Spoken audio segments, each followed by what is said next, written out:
This is not a drill. We're not living in a simulation. This is real life. Philadelphia is the envy of every sports city in America. Welcome to the show, everybody. My name is Mark Farzy. This is the Farzy Show, presented by Steven Singer of Steven Singer Jewelers. It's real life.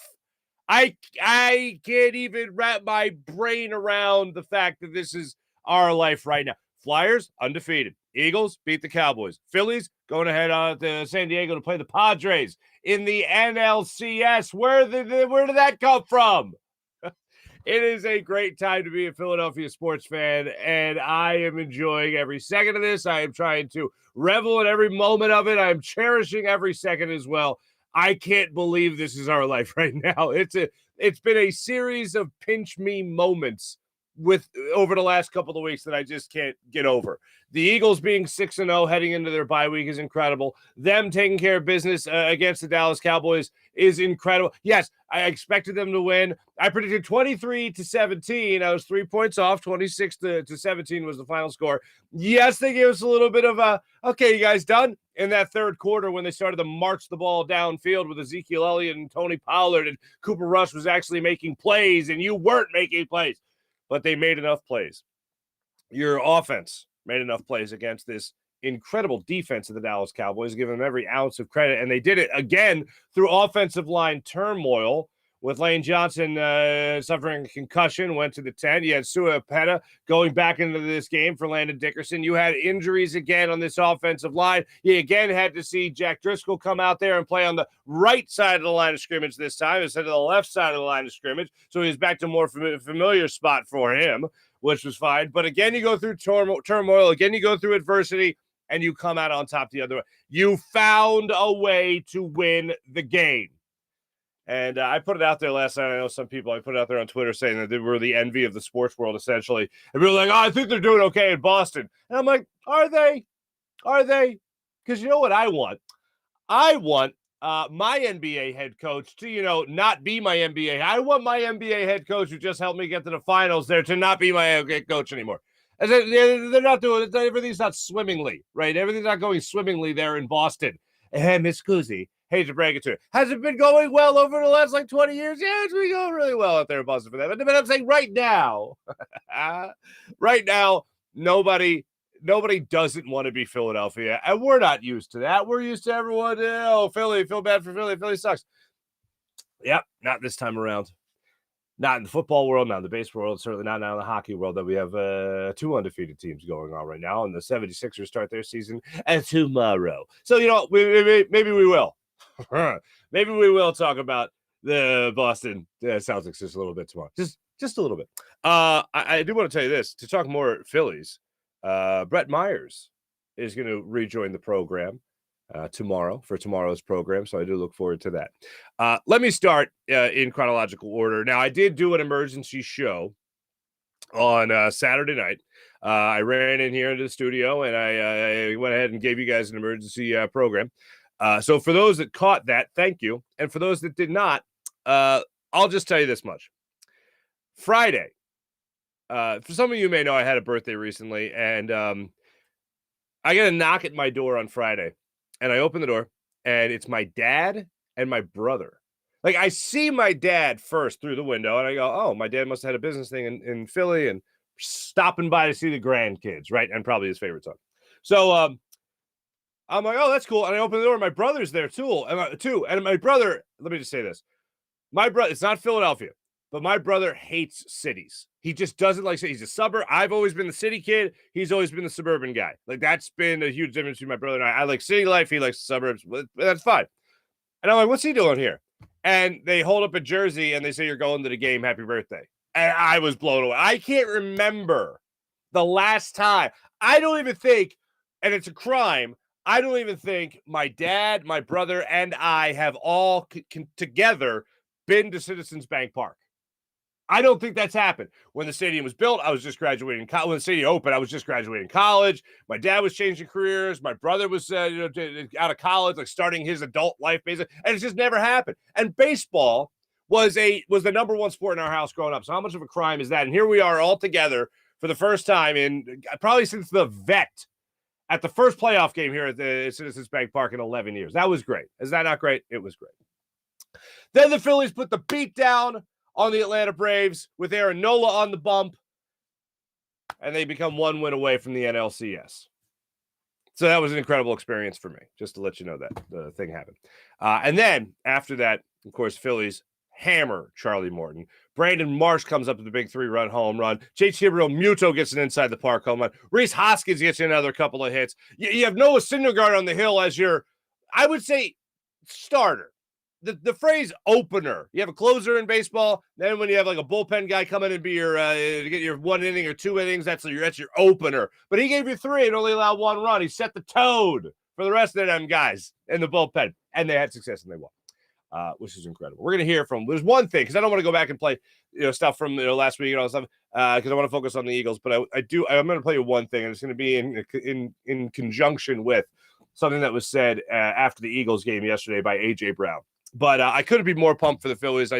Looking back on this season, it really is insane the job Rob Thompson has done, and I've said it all year long, giving this team back to the players, where they became more of the star of the show. And now they're not whether or not Girardi was going to do it, right? It really comes down to a guy like Bryce Harper leading this clubhouse. It comes down to JT Realmuto's turnaround after he couldn't play in Toronto. And it comes down to Philly Rob giving this team back to the players and say, I'm here for you guys. I'm here for you. You guys lead the way. I'll be right here managing. Not over-managing, not being too involved, not being the star of the show, although now we're getting a 2-year contract extension. That's not bad. And by the way, the ovation Philly Rob got Friday night, oh, baby, it was amazing. Just love showering upon Philly Rob. So it was all great.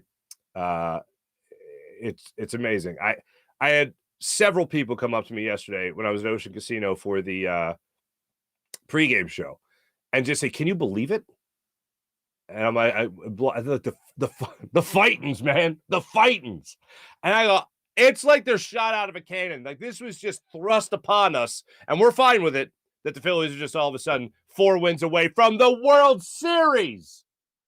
That wasn't supposed to happen, but yet here we are. Boy, oh boy. It's pretty incredible. And I'm here for every second of it. And you take that momentum as a fan base.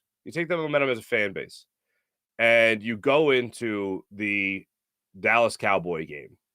Phillies are doing all this during Cowboys week, and people want to talk Phillies. It's beautiful. I love that. And this was, without question, going to be the biggest test of the Philadelphia Eagles offense. Defensively, you can't say you're facing Cooper Rush and saying this is going to be the biggest test that you've had all year. You can't say that.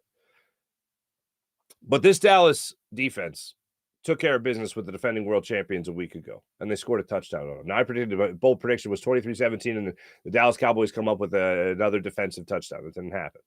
But the Philadelphia Eagles offense came out of the gates like a boxing match. The way they came into this game was as if they were feeling each other out. They were, if I do this, you're going to do that. If I do that, you're going to do this. They were just kind of seeing how they reacted. And there was really no better example of toying or figuring out your opponent than what the Eagles were able to do with their read option plays. And I'm not a big read option guy, not a huge fan of it. I think it's just kind of still hokey, and you can get lost in it. But the Eagles decided to take that. And with Micah Parsons trying to get after Jalen Hurts, they flat out toyed with Micah Parsons last night. Toyed with him.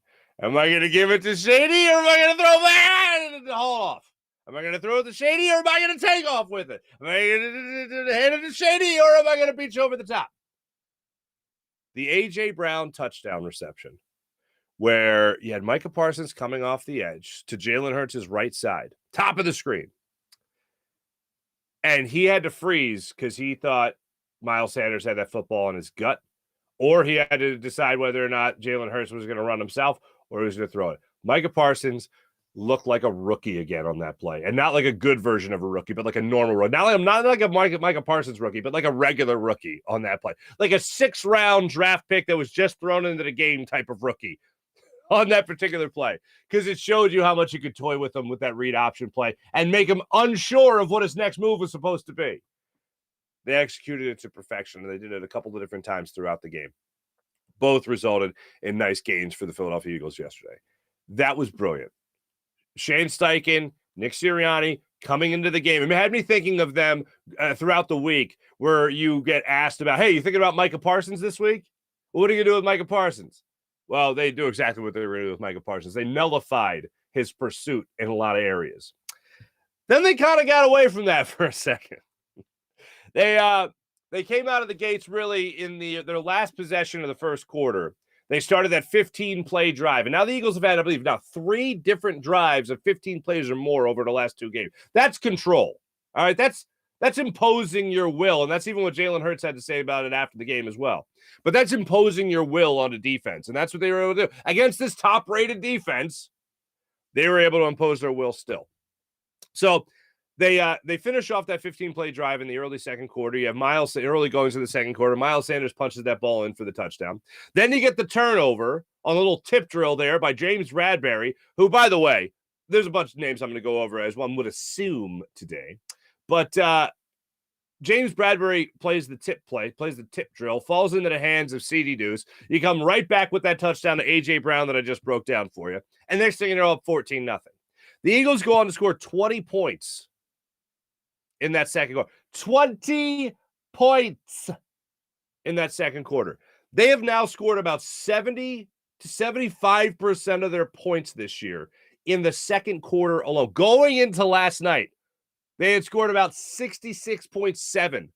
So let's just say 67% of their points in the second quarter. Against Arizona, against Dallas last night, when they needed that late touchdown, they got that late touchdown. When they needed to nullify any momentum going on by their opponent, they were able to do that. And they were able to, with a quarterback that was not turning the football over, was at least playing safe like Cooper Rush, they were able to force him into turnovers. And here's one of the most amazing stats. There's 2. One that is, I think, just truly amazing. I mean, Trayvon Diggs last night comes into the game with 9 passes defended. 9 passes defended 9 times. Leading the NFL. Do you know who's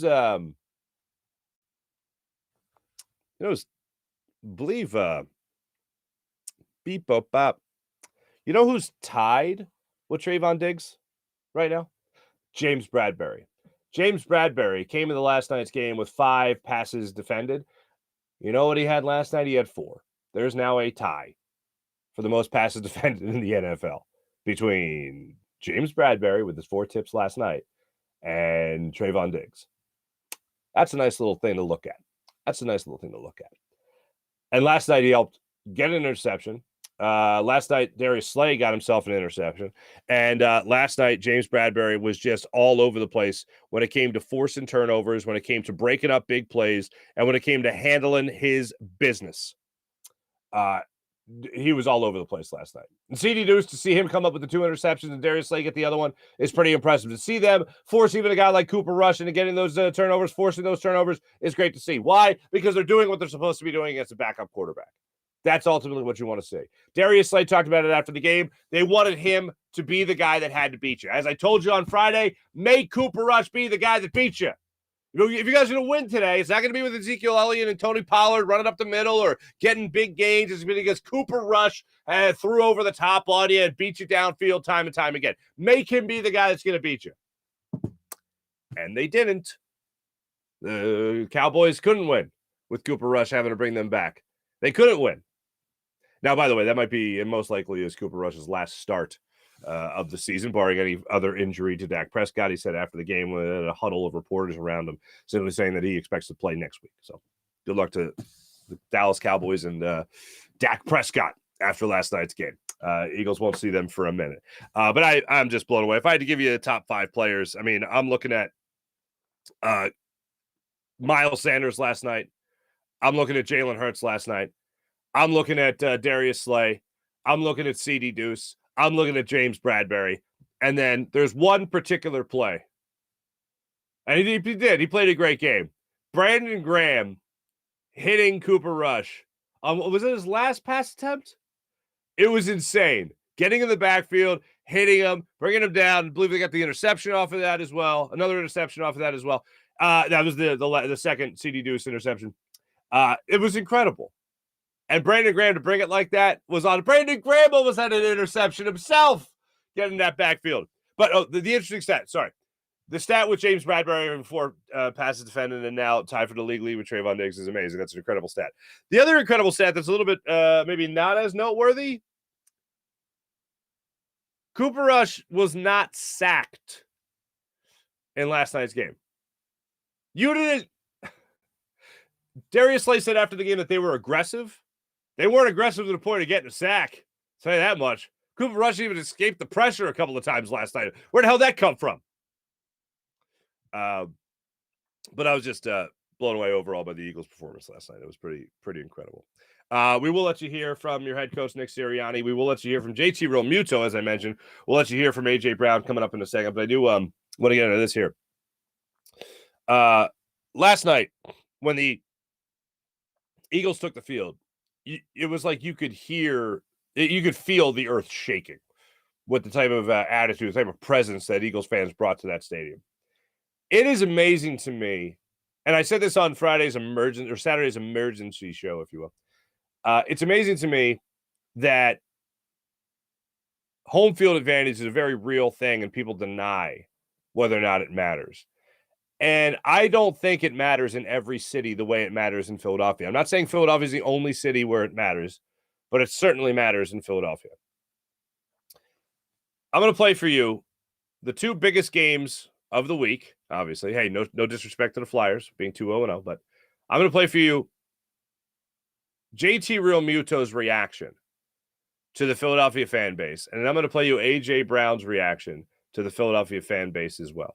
This is JT Realmuto on NBC Sports Philadelphia with John Clark talking about what it was like to play at Citizens Bank Park over the weekend in the NLDS. Listen to this. Have you ever seen an environment for baseball like this? No, that was the best 2 games, the most fun I've ever had playing baseball. They packed out. They brought the energy from the first pitch on. They're a main reason why we won those 2 baseball games. They really showed out for us. Sometimes you could say it's just lip service, but this guy you could tell is really impacted by it. And rightfully so. It's unfortunate, but true that Philly fan attendance was not great throughout the regular season. You get to the playoffs, and they're coming out to be a part of that victory. And now some people might say they're fair weather or front runners. I don't consider attendance at a baseball game to be part of it. I consider it ratings to be more than anything, whether or not a team is interested or whether or not a team is being supported, because the tickets aren't cheap. I told you guys months ago I went to a game, and I'm like, damn, I just bought a round of beers, and I was out $120. What the hell? For like 5 beers, 6 beers? What? So, yeah, it ain't cheap to go to a game. So I don't fault fans and especially in economic times that we're in right now, I don't fault fans for not going to games. But when the playoffs showed up, when the playoffs came around, they're going to pack the seats. And the fact that they were still there and Reese Hoskins even acknowledged it, they looked around, oh, my God, the fans are still here. We won 20 minutes ago, and they're still here celebrating with us. That's awesome. Hear JT Realmuto say that, that's awesome. Then to hear AJ Brown say this after the game last night when he was asked about the atmosphere at Lincoln Financial Field, this is where he went with that question and his answer. How did that atmosphere compare to other games you played in? How was that atmosphere? That was like the best atmosphere I played in. That was a regular season game, and we was before like when Meat came out performing. I'm talking to Smitty and Quez. I'm like, man, this is a regular season game. This is just like the playoffs or something. And so that was big. That gave us so much momentum. Like Meek Mill is some of our favorite rappers, so that was big, man. The city, look, Philly is lit. That's all I'm gonna say. That's all I'm gonna say. Philly is lit, man. I'm enjoying being here, man. That was a regular season game. Can you imagine being on that football field before the game and hearing how crazy it was? And you've played in Tennessee, you've played in the playoffs, but it ain't quite the same. And you're going around to your teammates being like, do you know this game Like if we lose this game, we still come back after the bye and play. This isn't like the situation where if we lose this game, we go home and we make tea times, like the Atlanta Braves and the New York Mets. It's not like that. No. It's just a regular season game, but it's a regular season game against the Dallas Cowboys. And I had the opportunity last night to ask Seth Joyner about like when he knew, because I've heard from people when they come to Philadelphia, when they get drafted by Philadelphia, they get traded to the Eagles, they get signed by the Eagles, they'll be in the taxi cab, they'll be in the Uber, they'll be at a bar, they'll be at Wawa, and somebody will say to them like, "Hey man, welcome to Philadelphia." Yeah, beat the Cowboys. Like that's the welcome to Philadelphia. Hey, it's great to have you. Congratulations, enjoy the city. Beat the Cowboys. I'm not messing with you. Beat the Cowboys. And Seth said, well, we had a certain head coach, Buddy Ryan, that made it known that they were going to whoop ass when it came to playing the Dallas Cowboys. And they're going to do that time and time again. And boy, did Buddy do that. Buddy made a career of that. Buddy made a legacy out of that here in Philadelphia. But listening to these guys talk about that home field advantage, listening to them against when talking about the fan base here, I said it on Friday. I'll say it again. You know what it means? It means that team, it means that any team that comes into Philadelphia isn't just playing the Philadelphia Phillies or the Eagles or the Sixers or the Flyers. It means you're playing against the entire city of Philadelphia. In intense moments, especially, whether it be a playoff game in baseball, whether it be a regular season game against Dallas Cowboys, if you're coming to Philadelphia, you're not just playing against those guys, those athletes in front of you. You're playing against Joey South Philly, bringing the noise. Every single down, every single play, every single pitch. And that's what happened over the weekend. And you know what? That comes through the television screen. If you're down there, you feel it, obviously. I felt it there on Friday night. And, man, if you're watching the game at home, do you feel that energy coming through the TV? The point I made on Friday was Gene Segura, I believe, fielded the second out of the first inning on Saturday. And it was really sunny. The sun was in his eyes. And the fans it was the second out of the inning, so it wasn't like everyone lost their minds because they were done with the inning. They cheered the way he shielded the sun to make the catch. That's pretty specific. The late, great John Marzano used to talk about how the Philadelphia Phillies fans will cheer on a ground ball to first if it advances the runner, or a ground ball to third base, whatever. If it advances the runner from second to third, you're going to cheer that play because you're smart. You understand what's going on. You're putting a player in better scoring position. That's great. And it goes to show you how closely they pay attention to the game in this city and how well they know the games in this city. And just to hear the athletes talk about the fan base like that, music to my ears. Absolute music to my ears. There's one thing that I'm going to talk about from last night that drove me crazy. There's one thing. All right. So I'm really excited. I'm really happy. This is not my focus. All right. The excitement and the happiness and the euphoria and how everyone wants to be like Philadelphia, that's my focus right now. Everyone wants to be the city of Philadelphia. Every sports city in America wants to be Philadelphia. All right. That's my focus. So for anyone says that the Eagles are 6-0 and the Phillies are in the NLCS and I'm focusing on this. No, I'm not focusing on it, but it needs to be said because it was the worst play call in the history of Nick Sirianni as the head coach of the Philadelphia Eagles. Devontae Smith scores a touchdown in the fourth quarter. I believe it was Trayvon Diggs gets the penalty, and it resets what you could do on the extra point. Do you want to kick the field goal, kick the extra point, and just take the point and be up 7, and that'd be nice? Or excuse me, be up 10, and that'd be nice. Or do you want to go for 2 and be up 11 so they need a touchdown and a field goal? Now, NFL thinking has changed a great deal over the last couple of years. And Andy Reid and the Kansas City Chiefs actually just went through a very similar thing. And I even talked about it last week, saying because they scored the touchdown, they had the opportunity to go up 10 and go up 8, and they opted to say, no, we're going to go up 9. So not only do they need a touchdown and the extra point, not only do they need a touchdown and the 2-point conversion, but they're also going to need another score after that, essentially. So in essence, including the one touchdown, you score the touchdown instead of 1-score game, not including the 2-point conversion. So they wanted to make it a legit 2-score game, did the Kansas City Chiefs. So they opted to go for 2, and they didn't get it. if you remember. The Raiders then tried to go for 2 for a different scenario. They didn't get it either, so it didn't end up biting the Kansas City Chiefs in the ass, but they did win the game. 30-29, I think, was the final. The Eagles were in a similar situation last night. But if you accept the penalty, why are you going for it in the 2-point conversion out of the shotgun? They handed the ball to Miles Sanders for a halfback draw, essentially, and he came up short of the goal line, and you were stopped. So now you're only up 9, so now you could lose the game if they score a touchdown and get the field goal, as opposed to at least go for the opposed to them, needing a little bit more of that. Nick Sirianni last night with that play call reminded me of Chip Kelly, because Chip Kelly would do it all the time. And I remember a game specifically at Levi Stadium against San Francisco 49ers where I remember one pass went through the arms of Riley Cooper in the end zone.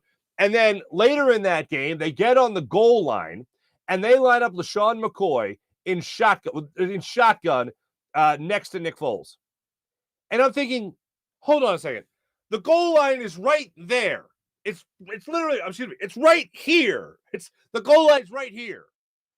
Why am I going to get further away from that with my running back? And now here's the thing. People were like, well, why go for the extra point? Or why not just kick the extra point? And I'm like, well, I'll tell you why.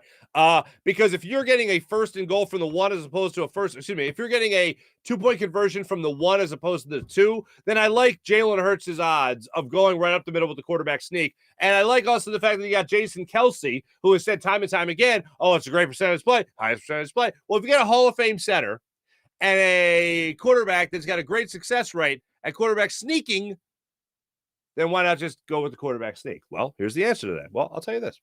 The answer to that is because you're not really sneaking up on anyone if you do that with Jalen Hurts at that point, because everyone knows what's about to happen. There's no quarterback sneak there. You're not sneaking anything. Everyone knows what you're going to do. Why not at least just give them the idea that you're going to do it? Why not still line up under center and then maybe bounce the ball to the outside? You got speed to do that. Everyone thinks Jalen Hurts is going to go in the middle of that. So why not kick it out to Miles Sanders? Why not kick it out to Kenny Gainwell? Why not a little sprint out, right corner of the end zone touchdown? Why not something a little bit different, but still lining up, giving them the idea that you're just going to go up the middle again with Jalen Hurts at the quarterback, not so much of a sneak? Instead, they line up in the shotgun. What? Overthinking. Worst play call of the Nick Sirianni era. Worst play call. Now, Shane Steichen calls play. I doubt Shane Steichen's making that play call in that crucial of a moment. I have no problem. In all honesty, I don't have a problem with the Eagles going for 2. I have a problem with the play call. Going for 2 has now just become the way the NFL works. I mentioned the Chiefs Raiders game. It's a very similar scenario in terms of making them get the extra score, needing to get the extra score to beat the Eagles. The Eagles had the opportunity to make them need that extra score. They failed. And they failed not because of the decision to go for the 2-point conversion after the penalty. They failed because it was an atrocious play call. Don't mind the decision. I understand the decision. Hell, I like the decision. The play call was god-awful. Worst in the Nick Sirianni era with the Philadelphia Eagles. I don't get it, man. I don't get it. But hey, the Eagles are 6-0. I haven't even met the last undefeated team in the NFL for those that haven't been paying close attention. So that's what I got for you right there. Very excited to see how the rest of this season goes. Eagles get the much deserved bye week, as you guys know, and we'll get to start to watch the Phillies and the Sixers starting tomorrow, along with the Eagles and the Flyers. How about the Union as well? Let's not forget about that. Let me tell you about, before we get the rest of our locker room report, let me tell you about Steven Singer of Steven Singer Jewelers, the other corner of 8th and Walnut, right there on Jewelers Row in Philadelphia. When it comes to all your jewelry purchases, trust the man with the perfect price, Steven Singer. Steven Singer Jewelers, one place, one price, the perfect price every single day. Online at ihatestevensinger.com. Without further ado, ladies and gentlemen, let me get you Darius Slay after the game. Actually, no, I want to get Nick Sirianni. There's 2 interesting things about Nick Sirianni. One, it comes down to the motivation. Remember last year, he wore the Beat Dallas shirt. Remember that? And then it caused a great problem. Oh, they had that up as bulletin board material. Anyone who says bulletin board material isn't real, you can leave the chat. And I'm not just talking about a great chat checker. Not talking about you guys. But I mean, like, you guys can leave the conversation. Oh, Baltimore, this isn't high school. The Eagles won a Super Bowl on bulletin board material. Underdog. They won a Super Bowl with that. And I remember asking Doug Peterson, because Doug Peterson, we don't listen to the outside noise, BS. And I remember in that press conference asking Doug Peterson, Doug, you say that you don't hear the outside noise, but right now Lane Johnson has a dog mask on. It seems like they're pretty aware of being underdogs. Hey, nobody gave us a chance. I'll never forget. It was a great answer. It was a beautiful answer. And he goes, no one gave us a chance, and here we are. And I'm like, yeah, good. That's whatever you need for motivation, Pep. Whatever you need, use it. Well, Nick Sirianni took a different route. Last year wore the beat Dallas shirt. Dallas Cowboys then scored 96 points on the Eagles last year. Good God. You don't see any more beat Dallas shirts anymore from Nick Sirianni. So in Friday's press conference, Sirianni was asked about bulletin board material and whether or not a guy like DeMarcus Lawrence, who said, hey, have the Eagles played us yet? How good are they? Have they played us? Hey, I'm done answering questions about Jalen Hurts. You got to imagine they got to face us, man. They got to face us. And he was asked about the bulletin board material. And he said, no, I'm really not going to get into it. And as far as the message to the team, he wouldn't even talk about that on Friday. So yesterday, he was asked, I believe it was by Jeff McClain of the Inquirer. He was asked by Jeff McClain about the bulletin board material this time around and what was the motivation going into this game, because there was no Beat Dallas t-shirt this year. But wouldn't you know it, this is the first time that he can say he beat Dallas. Here's how Nick Sirianni answered the question about the t-shirt and motivation for his team. Our greatest motivation, right? Our greatest motivation is each other, right? And so that's why you guys asked me about bulletin board material, all those things. Like we got each other's back. And I said it last week, like teams are either coming together or they're not. I mean, that's really the way it is. And this team's coming together, and they fight each week. And the motivation of not letting your teammate down, coach to player, player to coach, player to player, coach to coach, is like, that's love, right? That's just the love that you have for your teammates. And like, there's no greater motivation. How beautiful is that? Tell me you don't want to play for that guy. Tell me you don't want to play for that guy. That's the head coach of your 6-0 Philadelphia Eagles, Nick Sirianni. All you need is love. You know, they say, all you need is love. Anyway, I'm running through a wall for that guy. I still, one of the most amazing things about Nick Sirianni, you would think he played in the NFL. I bring it up all the time with Doug Peterson. Doug was a player. Doug had that instant respect and love of the locker room because he was once in their shoes. He was once at their lockers. He was once trying to come back in the fourth quarter. He was once blown out, maybe more than once. But he had his struggles in the league. Players identify with that, as one would assume. For Nick Sirianni to come in here, having never been a player, the NFL level, having never been a player, and to have the respect and love, admiration, and attention, and be able to motivate a locker room the way he has, that is amazing. That is absolutely amazing. And it's right from get-go. Right from the get-go. I know there's a lot of times where maybe you look around and go, this guy, the introductory press conference is something that always get brought up.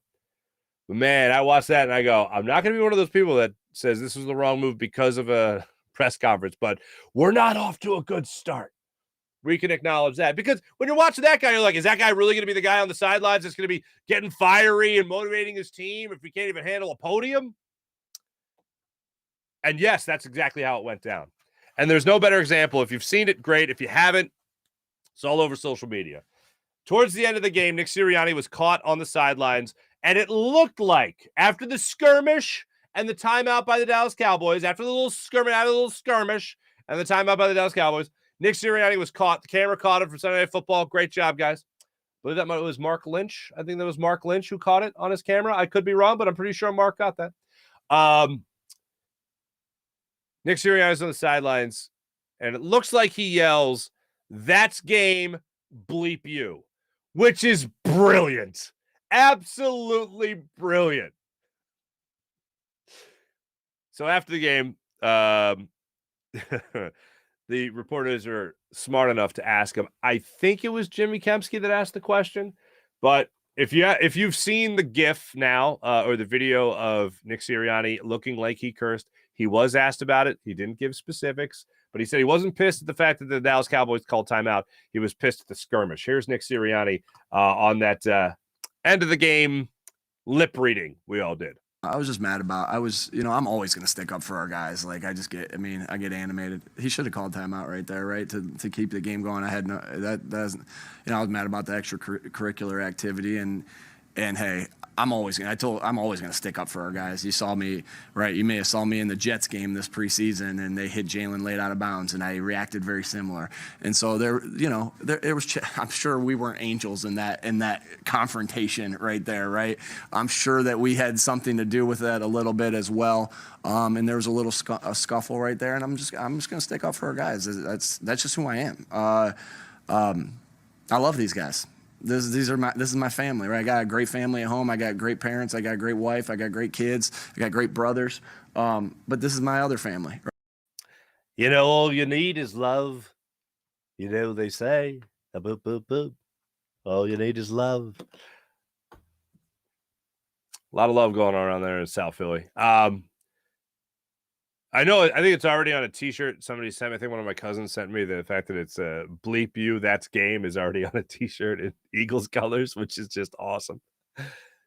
He's right. I remember in the preseason game against the Jets, he got pretty fired up about a hit on Jalen Hurts. It's happened on more than one occasion this year where he gets pretty fired up trying to defend his players. If that's not what you want, I don't know what you want, man. Nick Sirianni has this team flying higher than anybody else in the NFL. They have taken advantage of every opportunity. They have faced adversity. They've been down 14-0 is the greatest example of that against the Jacksonville Jaguars. They came back and they won that game. They established control in that game. They had struggles against Arizona late in that game. They got that last touchdown in the fourth quarter there to nullify any comeback from the Arizona Cardinals. Eagles last night scored 20 points in the second quarter. They get a touchdown there in the fourth quarter to nullify any advancement by the Dallas Cowboys in trying to come back and win this game. They faced adversity. They have struggled, and they have come out on top. Resiliency is a huge key for the Eagles. Now, in the second half against the Cardinals, they didn't score a touchdown, but they got some late field goals, which at least good to see. But when they had that adversity staring them in the face, they either came up with a long drive to get a game-winning field goal. They made a big play on that 3rd and 12 to Dallas Goedert, and they were able to get downfield to get that field goal. By the way, congratulations, Jake Elliott, coming back and being just fine last night for the Eagles. But last night, I thought was another example of the Eagles facing adversity, and they did in that third quarter especially. But they were able to come out on top. In that third quarter especially, but they were able to come out on top and keep the good vibes coming here in Philly. Let me tell you about Manscaped. How amazing is Manscaped? Manscaped is fantastic. Go to manscaped.com. Use promo code Farzy. That's manscaped.com. Promo code Farzy. And get 20% off. 20% off your order at Manscaped. Manscaped.com. Included their Platinum Package 4.0, what includes the Lawnmower 4.0 trimmer, the Weed Whacker ear and nose hair trimmer, and it all comes with skin-safe technology. It helps reduce the risk of nicks. So you can Manscaped with confidence and comfort. So, join the 4 million men worldwide who use Manscaped. Manscaped.com, promo code Farzy for 20% off. How about Freestone Farm CBD? FreestoneFarmCBD.com. Download the Freestone, or use Freestone Farm CBD and get 20% off when you use promo code Farzy. You'll love it. For someone looking maybe relax after a workout, someone to wind down after a long day, Freestone Farm CBD. You'll enjoy the tropical tasting Bayox that clocks into a chart-topping 24.1%, and Super CBD, which is half into Kush, and 21%. Genetics of these guys are incredible. Go to Freestone Farm CBD. Use promo code Farzy for 20% off. How about the Mojo app? Mojo app. 300 skilled players in the NFL. Each has a share price. Buy low, sell high. Every player is a stock. Jalen Hurts, up right now. Miles Sanders, up right now. Dallas Goedert, up right now. Look at all the stocks, all the share prices attached to each player. Each stock goes up and down. Each share price goes up and down in real time during the season, so you always know where you lie with your players. Buy low, sell high. Think a rookie out there is not being used enough? Think he's about to break out? Sign him to your team. Sign him up. Sell high later with that rookie on the Mojo app. Mojo.com. Download the Mojo app on your phone right now, available on iOS and in New Jersey. Download the Mojo app or go to mojo.com for more information. Must be 21 or older and present in New Jersey to play. Download the Mojo app right now to your phone. How about PHL Sports Nation, Philadelphia Sports Nation, enhancing your Philadelphia sports fan experience across all social media and blogs. That's phlsportsnation.com. Let me see what you guys got going on here in the chat. Oh, it's bumping today. Mally, what's going on? Kevin, nice to see you. Dan Schwartz, good morning. Nice weekend. Can't wait for tomorrow. Neither can I. Mally, wish this red October. Mark, wish this red October. Thank you. Oh, I wished this red October. Yes, I did. I said when Joe Girardi was still the manager, the Phillies were going to make a playoff run. The Phillies were going to make the playoffs, but it wasn't going to happen until they fired Joe Girardi. And bada boom, bada bing, what happened? Probably my best call. April, what's up, April? Best sports weekend in a long time. One of the best sports weekends in a long time. You're right, April. Jeff, what's up, Jeff? Huge statement win for the Birds against top NFL defense. When will they lose their first game? We could be waiting a long time. Wait a minute. Whoa. April, what are you missing? Are you missing the Red October because you have to work? Adulting. Hashtag adulting.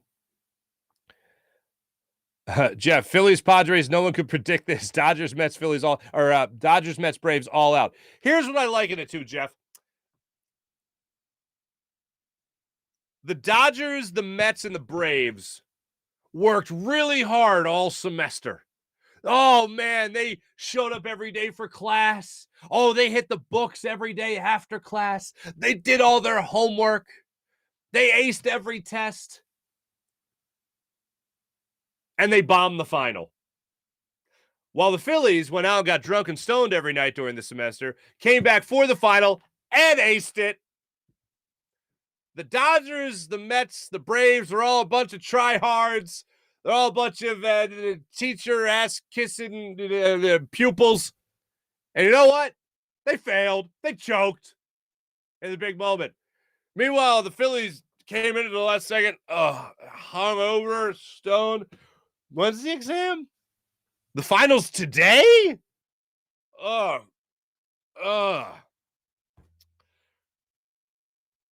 Herbie Hancock. And it was the right answer. Phillies, 87 wins. The Braves, the Mets, the Dodgers, a bunch of try-hard show-offs. Bunch of 100-win teams means nothing. Was it today? That's how I picture the Phillies in college. If these were college kids, the Dodgers, the Mets, the Braves, and the Phillies. Phillies are the ones that didn't do anything until the last day of the group project and got the best grade kind of thing. That's kind of the way it felt. And it's great. But Jeff, you're right. No one saw it coming. In terms of all these teams being bounced out. Not going to lie, watching JT run gave me the Pat Burrell vibes. Well, I'll say this. JT can at least run. Pat Burrell could not run. Just check out the April. Just check YouTube later. It will definitely be on it. There you go. What a weekend. Sean Gillespie. What's up, Sean? Nice to see you. Alyssa. What's going on? Sean Gillespie. Penguin. That sexy bird. Don't judge me. If I get to the end of this chat and there's more people asking for the Penguin, I'll do the Penguin. But the Penguin needs to be voted on by the good people of the chat. It can't just be one person saying, give me the Penguin. It's got to be all you guys. Or at least the vast majority. We live in a democratic society, and there's no exception in the chat. All right. What's going on? How are yous? Mihai, what's going on? Morning, Mark and everyone. Philly's magic number is 8. Fly, Eagles, fly. Magic number is 8 now. Well, yeah. To win the World Series, essentially. John Cheesebro, DeMarcus Lawrence talked so much trash last week, and how's that loss treating him? Put that. All right. Yeah, John, I'm with you, bro. I'm with you. Paul Keene. What's up, Paul Keene? You're going for drinking water, aren't you? Here's my issue. As aggressive as the Eagles are and have been in the first half, They need to match that in the second half. I concur. And they got to get together. Second quarter can't be the only dominating quarter. I concur. I would love to see that. But here's the one saving grace in the fact that they just blow teams out in the fourth quarter. I did the numbers. And I think I still have them in my notes. I do? Yeah, okay. I don't have the teams. I just have the weeks. Week 1, 24 points in the second quarter. Then 17, then 24, then 20, then 7, then 20 again. Last week, not this game against the Cowboys, but the week prior against the Arizona Cardinals, last week was the only time that they didn't score the majority of their points in the second quarter. Yeah, you'd like to, spread it out a little bit. But what's encouraging is that when they needed a field goal drive against the Arizona Cardinals, they got the field goal drive. What was it? 17? Was that the 17 or was it the 15 play drive? Whatever it was. You get me. Last night, they needed to reestablish themselves in that fourth quarter, and they did that. So that, for me, is enough for now. And maybe after the bye week, after maybe that Nick Sirianni fella enjoys his blood family, he comes back and he helps his football family out a little bit more with what's going on there. That's what I'll at least hope for. The touchdown to Devontae Smith was a 13-play, 75-yard drive. So, yeah, I would say that took up 7 minutes. It took up almost 8 minutes. That's reestablishing. That's reestablishing your presence with authority. But I do agree overall, John. I'd like to see it spread out a little bit more. Jim Grassmeter, what's up, buddy? Jim, what's happening? Did Gannon blitz at all? He let a rush get in the groove and didn't try to apply pressure. Nothing jumped out to me as far as the blitz. I'll rewatch the game again today. John Cheesebro, tomorrow we're going to need 1920s Farzy with Gabe Kapler Farzy. Calling the game. Maybe. I think I could do that. Yeah, why not? Anyway, don't put the quarter in this machine, man. Don't put the quarter in this machine.